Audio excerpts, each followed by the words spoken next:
আসবে, কিছু আলেম উলামায়ে কেরাম আসবে, তারা নবী পাকের সাথে গুস্তাখি করবে। কে বলেছেন?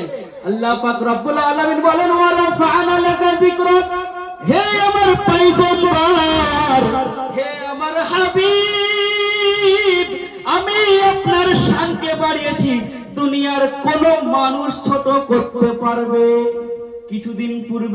কিছুদিন আগে নূপুর শর্মা বলে একজন মহিলা, বাজে মহিলা, আমার নবী পাকের চরিত্র নিয়ে কথা বলেছিল। আমার নবী পাকের বিবি জান হযরতে খাদিজাতুল কুবরাকে নিয়ে বড় ছোট কথা বলেছিল। আচ্ছা বলুন তো, আমার নবীর শান বেড়েছে না কমেছে?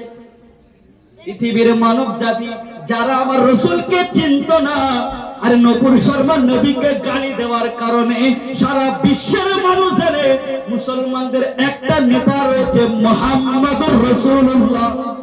জোরে বলবেন না সুবহানাল্লাহ। আল্লাহ পাক রব্বুল আলামিন পবিত্র পাক কালামুল্লাহ শরীফের মধ্যে বলেছেন, ওয়া ইন্নাকা লাআলা খুলুকিন আযীম। আল্লাহ পাক রব্বুল আলামিন বলেন, দুনিয়ার মধ্যে যত চরিত্র রয়েছে, যত আখলাক রয়েছে, আল্লাহ পাক রব্বুল আলামিন বলেন, সমস্ত চরিত্রের অধিকারী যদি কেউ হতে পারে, কেউ যদি থাকতে পারে, সেটা হলো মুহাম্মদুর রাসূলুল্লাহ। জোরে বলবেন না।